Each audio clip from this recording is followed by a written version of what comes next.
বাছাইয়ের পর ইসির হুইসেলের অপেক্ষায় প্রার্থীরা। শেষ মুহূর্তেও সবার জন্য সমান সুযোগের প্রতিশ্রুতি। ঝুঁকিপূর্ণ 16,500 কেন্দ্র ঘিরে নিরাপত্তার ছক। নির্বাচনে প্রতিবন্ধকতা ও বাধা সৃষ্টি করতে পারে এমন দুষ্কৃতিকারীদের দ্রুত গ্রেপ্তার করে আইনের ব্যবস্থা গ্রহণ করার জন্য আইন শৃঙ্খলা বাহিনীকে নির্দেশ দেওয়া হয়েছে। নির্বাচনে অংশ যারা নিবে তারা নির্বাচন কমিশনের দৃষ্টিতে সবাই সমান। নতুন বাংলাদেশ গড়তে গণভোটে হায়ের পক্ষে সিল মারার আহ্বান প্রধান উপদেষ্টার। কয়েক জেলায় উপদেষ্টাদের সচেতনতামূলক প্রচার। যুক্তরাষ্ট্র সহ পশ্চিমা রাষ্ট্রদূতদের সঙ্গে তারেক রহমানের বৈঠক। যশোরে ভার্চুয়াল সভায় বললেন, জনগণের জীবনে বাস্তব পরিবর্তন আনাই লক্ষ্য।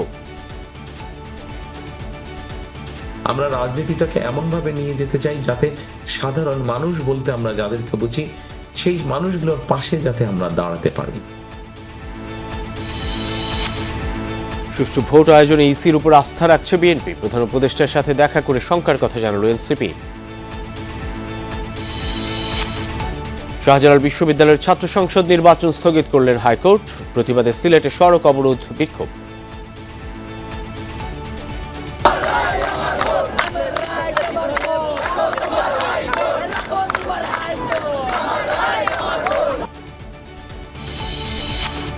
চীনের রাষ্ট্রদূতকে নিয়ে তিস্তা অববাহিকা পরিদর্শন করলেন উপদেষ্টা রেজওয়ানা। অন্তর্বর্তী আমলে শুরু না হলেও এগোবে মহাপরিকল্পনা। যাচাই বাছাই প্রক্রিয়াটা শেষ না হওয়া পর্যন্ত এটা শুরু করা যাচ্ছে না। ফলে এটা হয়তো জানুয়ারির মধ্যে শুরু হচ্ছে না, কিন্তু কোনোভাবেই হতাশা ছড়ানো যাবে না।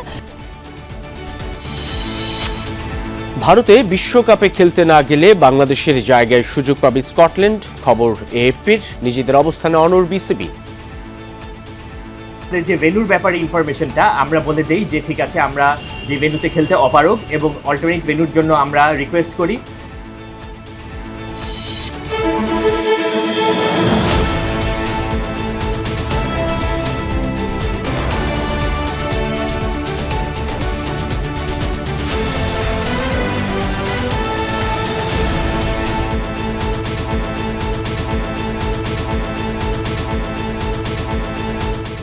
আমন্ত্রণ সন্ধ্যার বাংলাদেশে, সঙ্গে আছি আমি সাইফুদ্দিন রবিন। এতক্ষণ শিরোনাম দেখছিলেন। নির্বাচনের প্রস্তুতিতে আরও আটঘাট বেঁধে নেমেছে ইসি, আর প্রার্থীরা আছেন যাচাই বাছাই শেষে প্রচার শুরুর অপেক্ষায়। 28 জানুয়ারি আইনশৃঙ্খলা বাহিনীর সাথে বিশেষ সভা করবে ইসি। যাচাই বাছাইয়ে কমিশনের ভূমিকা নিয়ে দলগুলো আক্ষেপ প্রকাশ করলেও কমিশনার আনোয়ারুল ইসলাম সরকার বলছেন, কোনো রাজনৈতিক চাপে নেই তারা। সব দলই তাদের কাছে সমান। ধাপে ধাপে প্রকাশ করা হচ্ছে আসন ভিত্তিক ভোট কেন্দ্রের গেজেট। ব্যালট ও সামগ্রী মাঠ পর্যায়ে পাঠানো হবে 2 ও 3 ফেব্রুয়ারি। নির্বাচনের লক্ষ্যে আসনভিত্তিক ভোট কেন্দ্রের গ্যাজেট প্রকাশ শুরু করেছে ইসি। গণপ্রতিনিধিত্ব অধ্যাদেশ অনুযায়ী ভোটের তারিখের অন্তত 25 দিন আগে ভোট কেন্দ্রগুলোর চূড়ান্ত তালিকা গেজেটে প্রকাশের বিধান আছে। ইসির আদেশে উপসচিব মোহাম্মদ হুমায়ুন কবির স্বাক্ষরিত ভোট কেন্দ্রের গেজেটে প্রতিটি নির্বাচনী এলাকার নাম, অন্তর্ভুক্ত উপজেলা, ইউনিয়ন, ভোট কেন্দ্রের নাম ও অবস্থান সহ বিভিন্ন বিষয় তুলে ধরা হয়েছে। এছাড়া আগামী 28 জানুয়ারি আইন শৃঙ্খলা রক্ষাকারী বাহিনীর সাথে বিশেষ সভা করবে ইসি। সেখানে যাচাই বাছাই করা হবে আইন শৃঙ্খলা রক্ষাকারী বাহিনীর নির্বাচনের প্রস্তাবিত বাজেট। এছাড়া নির্বাচনী পর্যবেক্ষকদের অনুমতি দেওয়ার কথাও রয়েছে। নির্ধারণ করা হয়েছে আরও কিছু কর্মপরিকল্পনা। ভোট কেন্দ্রে আইন শৃঙ্খলা বাহিনীর ক্যাম্প তৈরি না করারও নির্দেশ দিয়েছে ইসি। এদিকে সোমবার দুপুরে নির্বাচন ভবনে কথা বলেন কমিশনার আনোয়ারুল ইসলাম সরকার। আশা প্রকাশ করেন একটি ভালো প্রতিদ্বন্দ্বিতামূলক নির্বাচনে অংশ যারা নিবে তারা নির্বাচন কমিশনের দৃষ্টিতে সবাই সমান। ভালো দিক লক্ষণীয় যে সবাই আসতেছে নির্বাচন কমিশনে, তাদের অভিযোগ, অনুযোগ, পরামর্শ এগুলো দিচ্ছে। এতে করে কিন্তু নির্বাচন কমিশন এনরিচ হচ্ছে। ছোটোখাটো সমস্যা যেগুলো আছে সেগুলো আমরা সমাধান করছি। বড় ধরনের কোনো সমস্যা নির্বাচন কমিশন এখনো পর্যন্ত করে নাই এবং সমস্যায় পড়ে নাই। কমিশনকে অস্বাভাবিক অভিজ্ঞতার সম্মুখীন হতে হচ্ছে কিনা এমন প্রশ্নের জবাবে কমিশনার আনোয়ারুল ইসলাম সরকার বলেন, কোনো কমিশনই দুবার নির্বাচন আয়োজনের সুযোগ পায় না। তবে দেশের নাগরিক হিসেবে প্রয়োজনীয় অভিজ্ঞতা নিয়েই মাঠে নেমেছে ইসি। একটা কমিশনের একটা জাতীয় সংসদ নির্বাচন করারই সুযোগ থাকে 5 বছরের ভিতরে, সুতরাং দুইবার তো কেউ সুযোগ পায় না।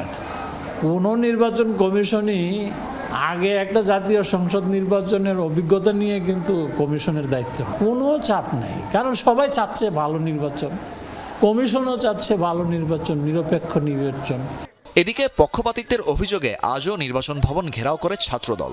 সকাল 11টা থেকে কর্মসূচি পালন করে তারা। অবশ্যই আজকের দিনের মধ্যে এই বিষয়ে আমরা আমাদের ফলাফল চাই এবং আমরা সুষ্ঠুভাবে আগামী 22 জানুয়ারি থেকে পুরো বাংলাদেশে আমরা বাংলাদেশ জাতীয় ছাত্রদল নির্বাচনী কার্যক্রমে অংশগ্রহণ করতে চাই। সেজন্য আজ আপনারা সেই সমাধান দেবেন। এর আগে গতকাল নির্বাচন ভবনে কমিশনারদের সঙ্গে বৈঠক করে ছাত্রদলের 5 সদস্যের একটি প্রতিনিধি দল দাবি আদায় না হওয়া পর্যন্ত নির্বাচন কমিশন ভবন ঘেরাও চলবে বলে জানিয়েছেন ছাত্রদল সভাপতি তানভীর মৌসুম, যমুনা নিউজ, ঢাকা। ত্রয়োদশ জাতীয় সংসদ নির্বাচনে 16,500 ভোট কেন্দ্রই ঝুঁকিপূর্ণ। এজন্য 2 ধাপে সেনাসহ 2 ধাপে আইনশৃঙ্খলা বাহিনীর প্রায় 9 লাখ সদস্য মোতায়েনের সিদ্ধান্ত হয়েছে। সচিবালয়ে আইনশৃঙ্খলা সংক্রান্ত উপদেষ্টা কমিটির বৈঠক শেষে স্বরাষ্ট্র উপদেষ্টা বলেন, নির্বাচন বাধাগ্রস্ত করতে পারে এমন দুষ্কৃতিকারীদের গ্রেফতারের নির্দেশনা দেওয়া হয়েছে। কেউ বাধা দিলে কঠোরভাবে দমন করা হবে। জাতীয় সংসদ নির্বাচনের আনুষ্ঠানিক প্রচারণা শুরু হচ্ছে 22 জানুয়ারি থেকে। এর মাধ্যমে নির্বাচনী ডামাডোল শুরু হলেও শঙ্কা আছে আইনশৃঙ্খলা ও প্রার্থীদের নিরাপত্তা নিয়ে। স্বরাষ্ট্র মন্ত্রণালয়ের তথ্য অনুযায়ী 42,761 ভোট কেন্দ্রের মধ্যে 16,500ই ঝুঁকিপূর্ণ। ভোটকেন্দ্র সহ নির্বাচনের সার্বিক আইন শৃঙ্খলা নিয়ে আলোচনা হয় উপদেষ্টা কমিটির বৈঠকে। সিদ্ধান্ত হয় ভোটকেন্দ্রের নিরাপত্তায় দ্বিতীয় ধাপে 8 থেকে 14 ফেব্রুয়ারি পর্যন্ত 7 দিন দায়িত্ব পালন করবে বিভিন্ন বাহিনীর সদস্যরা। এর মধ্যে নির্বাচনের আগের 4 দিন থাকবে বাহিনীগুলোর নিবিড় টহল। সব মিলিয়ে সেনাসহ আইন শৃঙ্খলা বাহিনীর 8,97,117 জন সদস্য মোতায়েন থাকছে। নির্বাচনের অনিয়ম পর্যবেক্ষণে থাকছে 25,000 বডি ক্যামেরা, 418টি ড্রোন ও বিভিন্ন বাহিনীর ডগ স্কোয়াডও। নির্বাচনে আইন শৃঙ্খলা পরিস্থিতি নিয়ন্ত্রণ রাখতে দেশ জুড়ে 2 পর্বে আইন শৃঙ্খলা রক্ষা বাহিনী মোতায়েন করা হবে।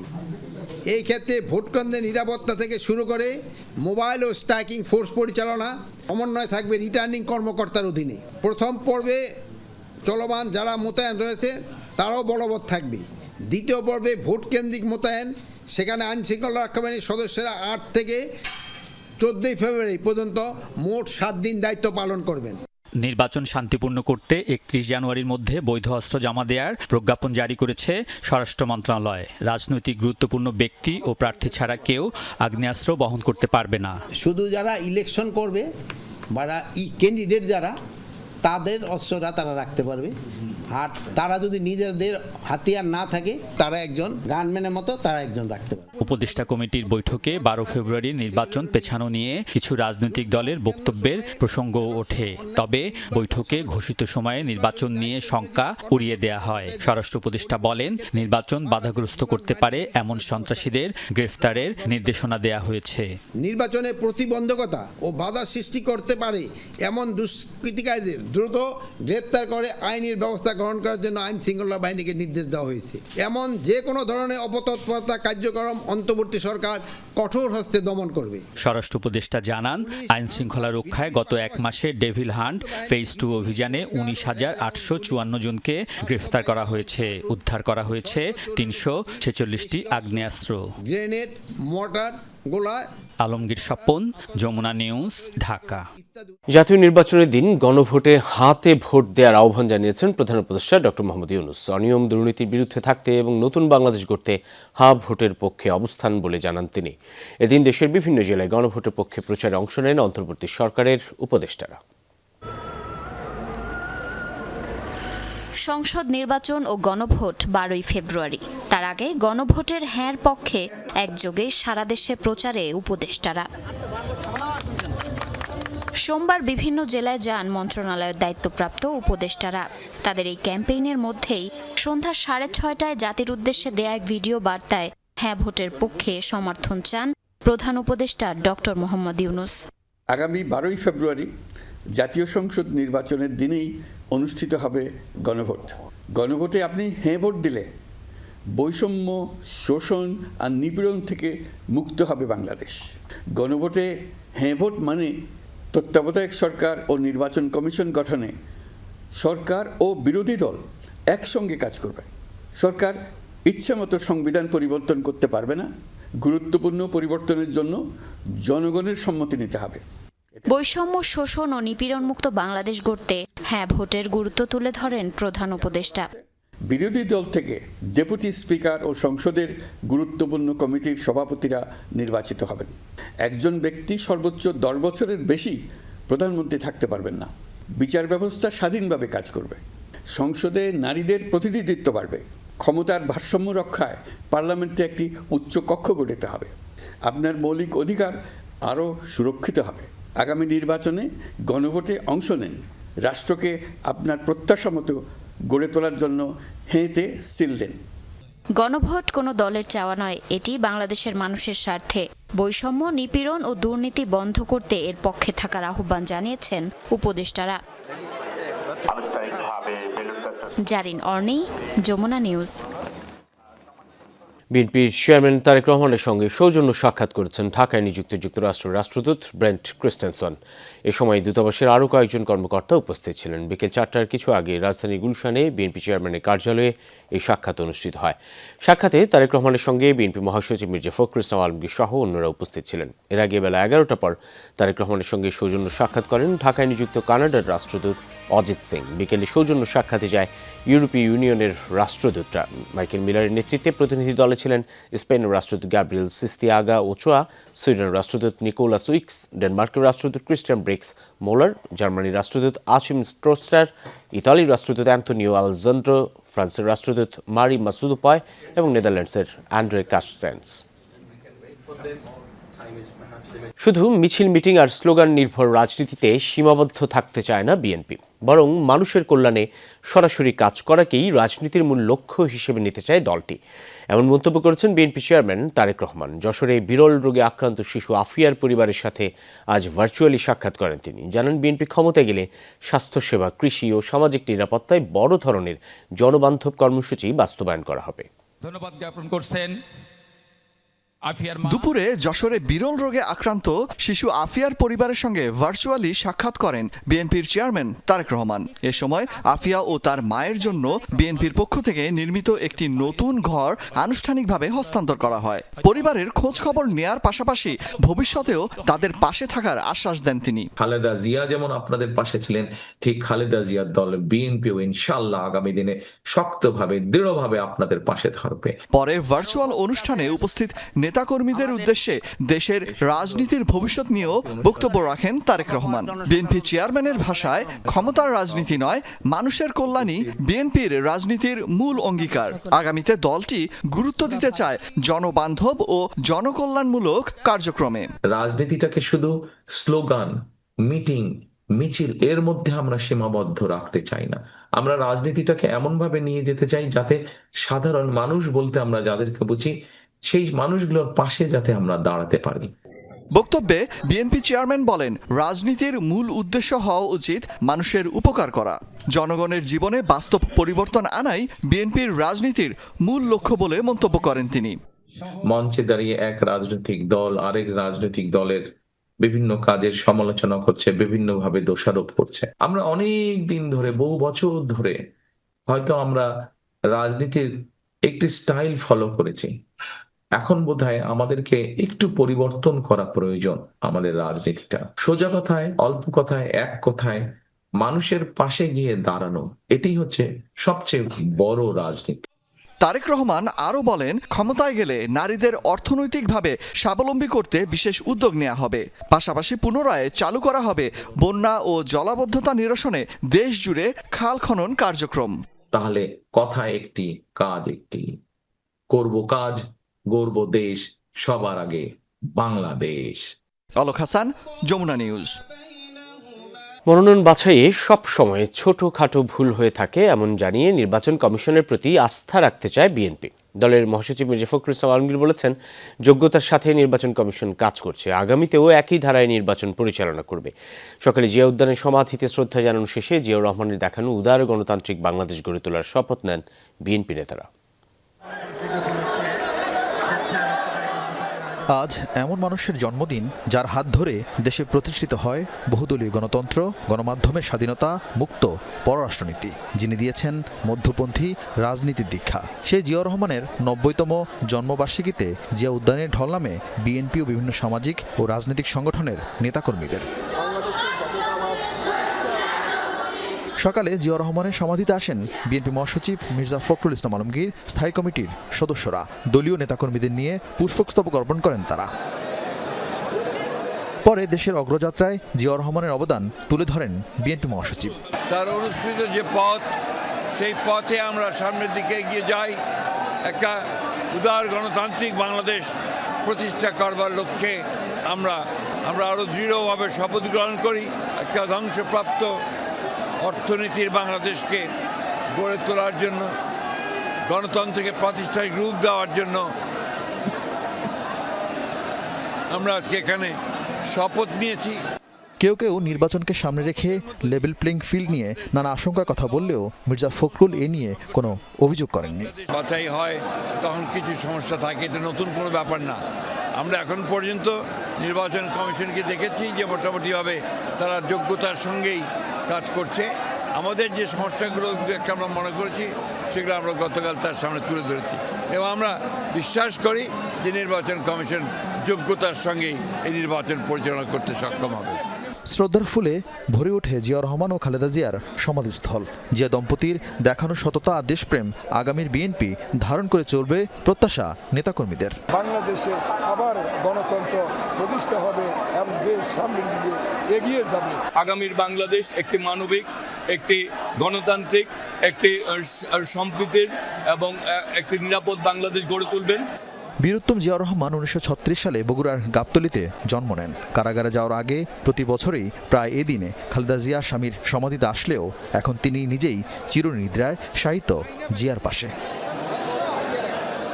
এবার এমন এক সময় জিয়াউর রহমানের জন্মবার্ষিকী পালন করছে বিএনপি, যখন মানুষের ভোটে নির্বাচিত হয়ে ক্ষমতা যাওয়ার চ্যালেঞ্জের মুখে দলটি। তবে এই নেতাকর্মীদের বিশ্বাস, শেষ পর্যন্ত মানুষ জিয়াউর রহমানের দেখানো সেই জাতীয়তাবাদের আদর্শে আস্থা খুঁজে পাবে, যেখানে আছে দেশপ্রেম, গণতন্ত্র আর স্বনির্ভর হওয়ার প্রস্তুতি। আরিফুল শাকিল, যমুনা নিউজ, ঢাকা। আগের মতো পাতানো নির্বাচন হতে দেবে না এনসিপি।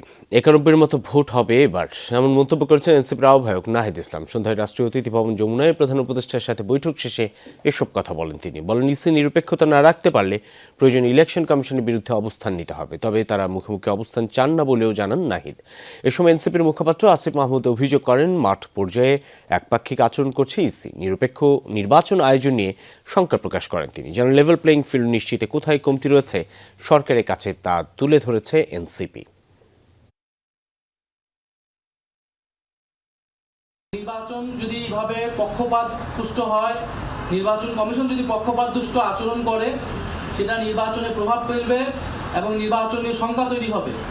এবং এই নির্বাচন যদি সুষ্ঠু নিরপেক্ষ না হয়, তাহলে কিন্তু এর দায় অন্তর্বর্তী সরকারের উপর আসবে, ডক্টর ইউনূসের উপরে আসবে। যেখানে নিয়ম ভঙ্গ করার কারণে, স্পষ্ট নিয়ম ভঙ্গ করার ফলেও কোনো ব্যবস্থা নেওয়া হচ্ছে না, সেখানে আমরা দেখছি যে উদ্দেশ্য প্রণোদিতভাবে সম্পূর্ণরূপে নিয়ম মেনে চলার পরেও আমাদের প্রার্থীদেরকে মিডিয়া ট্রায়াল করার জন্য, আমাদের প্রার্থীদেরকে বিতর্কিত করার জন্য উদ্দেশ্য প্রণোদিতভাবে এটা রাজনৈতিক দল এবং নির্বাচন কমিশন এবং রিটার্নিং কর্মকর্তাদের যোগ সাজসের মাধ্যমে এ ধরনের শপথগুলো দেওয়া হচ্ছে। বিগত দিনের মতো দেশে পাতানো নির্বাচন হতে দেয়া হবে না বলে হুঁশিয়ারি দিয়েছেন জামায়াত ইসলামীর নায়েবে আমির ডক্টর সৈয়দ আব্দুল্লাহ মোহাম্মদ তাহের। সরকারকে নির্বাচনী পরিবেশ নিরপেক্ষ রাখার আহ্বান জানিয়ে তিনি অভিযোগ করেন, একটি দলকে বিশেষ সুবিধা দেওয়া হচ্ছে। এদিকে ইসলামী আন্দোলন জোট ছেড়ে যাওয়ায় ফাঁকা 47টি আসনের বিষয়ে বৈঠক করেছে 10 দলের লিয়াজো কমিটি। মঙ্গলবার আনুষ্ঠানিকভাবে নতুন করে আসন ঘোষণা করবে 10 দলীয় নির্বাচনী ঐক্য। সোমবার দুপুরে ইসলামী আন্দোলনের জন্য ফাঁকা রাখা 47টি আসনের বিষয়ে সিদ্ধান্ত নিতে বৈঠকে বসে জামাত নেতৃত্বাধীন 10 দলীয় নির্বাচনী ঐক্যর লিয়াজো কমিটি। জামাতের কেন্দ্রীয় কার্যালয়ে অনুষ্ঠিত বৈঠকে অংশ নেন কমিটির সদস্যরা।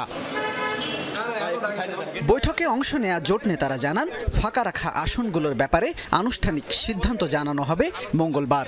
বলেন, আসন বন্টনে দলগুলোর প্রার্থীদের জনপ্রিয়তাকে গুরুত্ব দেয়া হবে। আগামীকালকের মধ্যে সব পরিষ্কার হয়ে যাবে। আচ্ছা, এটা কি আপনাদের বাড়ছে তাহলে? আগামীকালকে জানতে পারবেন।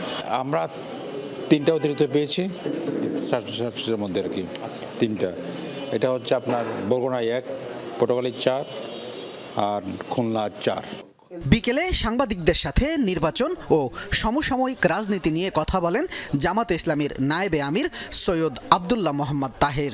জানান, ইসলামী আন্দোলনকে জোটে রাখতে শেষ পর্যন্ত আন্তরিক ছিল জামাত। ইসলামী আন্দোলনের সাথে সব শুরু থেকেই আমরা খুব ভালোভাবে হ্যান্ডেল করতেছিলাম এবং পরিস্থিতি প্রায় অনেকটা ফিনিশিং পর্যায়ে গিয়েছিল। আমাদের সাথে সর্বশেষ যে আলোচনা হয়েছে, ওনারা বলেছিলেন একটু বেশি সংখ্যায় সিট তারা চেয়েছিলেন, আমরা বলেছি না এতটুকুতেই।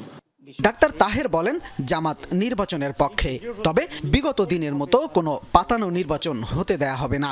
যে কোনো মূল্যে জাতীয় নির্বাচন সুষ্ঠু করতে হবে। ইলেকশন কমিশনের ভূমিকা আমরা শুরু থেকে বলেছি এবিট বায়াসড, এবং তারা বিশেষ দলের পারপাস সার্ভ করার জন্য চেষ্টা করছে। চিফ অ্যাডভাইজারকে এ ব্যাপারে স্পষ্ট বলে দিয়ে আসছি এবং উনি বলছেন যে উনি এটার প্রতিকার করার জন্য চেষ্টা করবেন। নির্বাচন হওয়ার ব্যাপারে আমি এখনো আশাবাদী। তারপরেও যদি দেখা যায় নির্বাচন সঠিক সুষ্ঠু হচ্ছে না, we have to face the consequences. ছাত্র সংসদ নির্বাচন নিয়ে ইসির সামনে ছাত্রদলের নির্বাচন কমিশন ঘেরাও সহ তাদের কার্যক্রমকে ধ্বংসাত্মক আখ্যা দেন তাহের। ছাত্রদল যেখানে বসে আছে, কেন এটা আমাদের স্পষ্ট না। শামীম রেজা, যমুনা নিউজ, ঢাকা। পূর্ব নির্ধারিত তফসিল মোতাবেক আগামীকালই কেন্দ্রীয় ছাত্র সংসদ ও হল সংসদ নির্বাচন অনুষ্ঠানের দাবিতে বিক্ষোভ করেছেন সিলেট শাহজালাল বিজ্ঞান ও প্রযুক্তি বিশ্ববিদ্যালয়ের শিক্ষার্থীরা। দুপুরে উচ্চ আদালতে নির্বাচন স্থগিতের খবর পাওয়ার পরপরই ক্যাম্পাসের সামনে সিলেট সুনামগঞ্জ আঞ্চলিক মহাসড়কে অবস্থান নেন তারা। এতে মহাসড়কের একপাশে যান চলাচল বন্ধ হয়ে যায়। পরে প্রশাসন আশ্বাসে 3 ঘণ্টা পর শিক্ষার্থীরা সড়ক অবরোধ প্রত্যাহার করেন। তবে ক্যাম্পাসের প্রশাসনিক ভবনের সামনে অবস্থান নেন শিক্ষার্থীরা। ভবনের ভেতরে অবরুদ্ধ ভিসি, প্রভিসি। শিক্ষার্থীদের দাবি, আগামীকালই হতে হবে কেন্দ্রীয় সংসদ ও হল সংসদের নির্বাচন। এদিকে দুপুরে 8 নির্বাচন কমিশনের দায়িত্ব থেকে পদত্যাগের ঘোষণা দেন। কয়েক দফা তারিখ পরিবর্তন করে 20 জানুয়ারি সাকসু নির্বাচনের তারিখ ঘোষণা করা হয়। 20 তারিখে আমাদের সাক্ষরতা হওয়ার কথা ছিল, কিন্তু রিড করার পরে আমরা যে বন্ধ স্থগিত করা হয়েছে, আমরা এটা কোনোভাবে মানতেছি না। এটার আমরা তীব্র প্রতিবাদ জানাচ্ছি। ছাত্রদলরা এটা আওয়ামী লীগের মতো প্রভাব বিস্তার করতেছে, এটা ছাত্রদের পক্ষে কথা বলতেছে না, তাই আমরা এটা মেনে নিই না। আমরা মানি না, আমাদের সাক্ষ্য আমরা কালকে চাই, তার জন্য যা করা লাগে আমরা করব। গুম ও নির্যাতনের মামলায় শেখ হাসিনা সহ 13 জনের বিরুদ্ধে সাক্ষ্য দিলেন ভুক্তভোগী বিএনপি নেতা হুম্মাম কাদের চৌধুরী। ট্রাইব্যুনালে তুলে ধরেন জেআইসি সেলের গোপন বন্দিশালায় 7 মাস নির্যাতনের কথা। এদিকে নারায়ণগঞ্জে 10 জনকে হত্যায় স্বামী ওসমান সহ 12 জনের বিরুদ্ধে গ্রেফতারি পরোয়ানা জারি করেছেন আদালত। ডিজিএফআইয়ের গোপন বন্দিশালা জেআইসি সেলে গুম নির্যাতনের অভিযোগ দীর্ঘদিনের। এমন অভিযোগে 26 জনকে গুমের মামলায় সোমবার সাক্ষ্য দিতে ট্রাইব্যুনালে আসেন ভুক্তভোগী বিএনপি নেতা হুম্মাম কাদের চৌধুরী। মামলায় আসামি ক্ষমতাচ্যুত প্রধানমন্ত্রী শেখ হাসিনা ও সাবেক বর্তমান মিলিয়ে 12 সেনা কর্মকর্তা। জবানবন্দিতে জেআইসি সেলে বন্দী অবস্থায় নির্যাতনের বর্ণনা দেন হুম্মাম কাদের। বলেন, বিএনপির রাজনৈতিক মতাদর্শী হওয়ায় শারীরিক নির্যাতন করা হয়েছে টানা 7 মাস। শেখ হাসিনা সহ অভিযুক্ত সেনা কর্মকর্তাদের বিচার চান তিনি। তৎকালীন ডিরেক্টর ছিলেন ডিজিএফআইয়ের, তাদেরকে অ্যাকিউজ করা হয়েছে। তার সাথে সাথে আওয়ামী লীগের প্রধানমন্ত্রী শেখ হাসিনাকেও এখানে অ্যাকিউজ করা হয়েছে, বিকজ কমান্ড রেসপন্সিবিলিটি ওনার ছিল এবং হুকুমটাও ওনার থেকে এসেছিল। এদিন চিফ প্রসিকিউটর বলেন, গুমের সংস্কৃতি থেকে বেরিয়ে আসতে এসব অপরাধের বিচার নিশ্চিত করতে হবে। 26 জানুয়ারি হুম্মাম কাদের চৌধুরীকে জেরা করবেন আসামিপক্ষ। বাংলাদেশে যদি এই ধরনের ভয়াবহ অপরাধের বিচার করা না যায়, তাহলে গুমের সংস্কৃতি আবার ফিরে আসবে, ভয়ের সংস্কৃতি আবার ফিরে আসবে। যে মানুষগুলো দেশের স্বাধীনতার জন্য, বৈষম্যহীন সমাজের জন্য, বাক স্বাধীনতার জন্য, সুশাসনের জন্য, নিজেদের অধিকারের জন্য যারা কথা বলেছেন, যারা অতীতে গুম হয়েছেন, নাই হয়ে গিয়েছেন, তাদের আত্মা চিরদিন কাঁপতে থাকবে যদি এই গুমের বিচার করা না যায়। আমি সূচনা বক্তব্যে সেই কথাটি আদালতকে মনে করিয়ে দিয়েছি। এদিন জুলাই আন্দোলনে নারায়ণগঞ্জে শিশু রিয়া গুপ সহ 10 জনকে হত্যা মামলায় অভিযোগ আমলে নেয় আদালত। গ্রেফতারি পরোয়ানা জারি করা হয় সাবেক এমপি শামীম ওসমান, তার ছেলে অয়ন ওসমান ও ভাতিজা আজমেরি ওসমান সহ 12 জনের বিরুদ্ধে। 19 জুলাই 2024 তারিখ জনাব শামীম ওসমান ওবায়দুল কাদের সাহেবকে ফোন করে বলছেন, কোর্ট পুলিশ কিছু করতে পারছিল না, সাহায্য চাইছে, আমাকে অস্ত্র হাতে নিতে হয়েছে, আমি কিন্তু আর অস্ত্র ছাড়া মুভ করতে পারছি না, দৌড়াইয়া পানিতে নামাইছি সবগুলারে, 2টারে ধরছি, এখন যাচ্ছি সিদ্ধিরগঞ্জে, আর সজল মোল্লার সাথে আলাপ করছি, বলছি তোমরা আমাকে সাপোর্ট দাও, আমরা চিটাগাং রোড খালি করতাছি, আপনি একটু আপাকে অর্থাৎ আপনি একটু নেত্রীকে বলে দিয়েন অস্ত্র হাতে আমার ছবি দেখলে উনি যেন রাগ না করেন। এখান থেকে আমরা দেখিয়েছি যে অ্যাবসলিউটলি উনি অস্ত্র ব্যবহার করেছেন এবং অস্ত্র ব্যবহার করে নারায়ণগঞ্জে হত্যাযজ্ঞ চালিয়েছেন। এদিকে মঙ্গলবার চানখারপুলের 6 জনকে হত্যায় 8 পুলিশ কর্মকর্তার বিরুদ্ধে মামলার রায় ঘোষণা করবেন ট্রাইব্যুনাল, যা বিটিভিতে সরাসরি সম্প্রচার হবে। রাব্বি হোসেন, যমুনা নিউজ, ঢাকা। অন্তর্বর্তীকালীন সরকারের মেয়াদে শুরু হচ্ছে না তিস্তা মহাপরিকল্পনার কাজ, তবে হতাশা ছড়ানো যাবে না মন্তব্য করেছেন পানি সম্পদ উপদেষ্টা রিজওয়ানা হাসান। আর চীনা রাষ্ট্রদূত ইয়াও ওয়েন বলেছেন, প্রকল্পের উচ্চতর যাচাই বাছাই কার্যক্রম চলমান, যত দ্রুত সম্ভব সেটি বাস্তবায়ন করা হবে। এই ঘোষণায় আশাহত তিস্তা পাড়ের মানুষ। এই সরকারের সময়ই কাজ শুরু না হলে পরবর্তীতে অনিশ্চয়তার আশঙ্কা নদী আন্দোলনকারীদের। তিস্তা মহাপরিকল্পনা প্রকল্প বাস্তবায়নের অংশ হিসেবে অববাহিকা পরিদর্শনে পানি সম্পদ উপদেষ্টা সৈয়দা রিজওয়ানা হাসান ও চীনা রাষ্ট্রদূত ইয়া ওয়েন সোমবার সকালে তারা রংপুরের কাউনিয়ায় তিস্তা সড়ক সেতু পয়েন্টে আসেন। সেখানে পানি উন্নয়ন বোর্ডের কর্মকর্তারা বর্তমান তিস্তার অবস্থা সম্পর্কে অবহিত করেন তাদের। পরে তারা রেলওয়ে সেতু পয়েন্ট থেকে একটি স্পিডবোটে নদীর বিভিন্ন অংশ ঘুরে দেখেন। এরপর যান তালুক শাহবাজ পয়েন্টে। সেখানে পরিদর্শনের পর তীরবর্তী এলাকার মানুষের সাথে কথা বলেন। পরিদর্শন শেষে চীনা রাষ্ট্রদূত বলেন, প্রকল্পের যাচাই বাছাই চলমান, যত দ্রুত সম্ভব আনুষ্ঠানিকতা শেষ করবে তার দেশ। দ্রুত সময়ের মধ্যে সব ধরনের পর্যবেক্ষণ শেষে কাজ শুরু করতে পারবো বলে আমরা আশাবাদী। আমরা প্রকল্পটি যাচাই বাছাই করছি, একটি টেকসই সমাধান খুঁজছি। প্রকল্প বাস্তবায়নে সব ধরনের সহায়তা আমরা দিয়ে যাচ্ছি। তারিখ ঘোষণার পরও কেন শুরু হচ্ছে না প্রকল্পের কাজ, ব্যাখ্যা দেন উপদেষ্টা। এটা যাচাই বাছাই প্রক্রিয়াটা শেষ না হওয়া পর্যন্ত এটা শুরু করা যাচ্ছে না, কিন্তু কোনোভাবেই হতাশা ছড়ানো যাবে না, কারণ উনি এই প্রকল্পটা করার ব্যাপারে চীন সরকার, বাংলাদেশ সরকার উভয়ই প্রতিশ্রুতিবদ্ধ। উপদেষ্টা ও রাষ্ট্রদূতের এই বক্তব্যে আশাহত তিস্তা পাড়ের মানুষ। এখন তিস্তা তো ভাঙ্গন বন্ধ কিন্তু থামে না, তিস্তা কিন্তু প্রতি বছর আসে, ভেঙে কিন্তু চুরমার করে দিয়ে যায়। ওনারা বলছিলেন যে 1 জানুয়ারি উদ্বোধন হবে, সেটা যখন হয়নি তার মানে ওনাদের হাতে কোনো কিছু করার নাই। আর অন্তর্বর্তী সরকার 1 বছরের হিসাব দেয় বা 1.5 বছরের কথা, তারা তাই বলবে। তারা তো আর 16 বছরের দায়িত্ব নেবে না, 54 বছরের দায়িত্ব নেবে না। এই সরকারের উচিত উদ্বোধনটা করে দেওয়া, আর ঋণ প্রক্রিয়া যেগুলো আছে সেগুলো আপনি পাঠান, পরে নির্বাচিত সরকার আসি যদি না করে আমরা দেখব। তিস্তা মহাপরিকল্পনা প্রণয়ন ও বাস্তবায়নের দাবিতে 54 বছর ধরে আন্দোলন করছে এই অঞ্চলের মানুষ। একসময়ের উত্তাল তিস্তার এখন এই বিবর্ণ দশা। হেঁটে বেড়ানো যায়, হাঁটুর নিচে পানি। তিস্তা অববাহিকার ক্ষত বিক্ষত মানুষদের প্রত্যাশা ছিল অন্তর্বর্তীকালীন সরকারের কাছে অন্তত তারা তিস্তা মহাপরিকল্পনার কাজটা শুরু করে দিয়ে যাবেন। কিন্তু আজ পানি সম্পদ উপদেষ্টার সর্বশেষ বক্তব্যে স্পষ্ট হলো, এই কাজ আর এই অন্তর্বর্তীকালীন সরকারের সময়ে হচ্ছে না। তাহলে হবে কখন? এই প্রশ্ন এই অঞ্চলের 2 কোটি মানুষের। সরকার মাঝারুল মান্নান, যমুনা নিউজ, কাউনিয়া, রংপুর।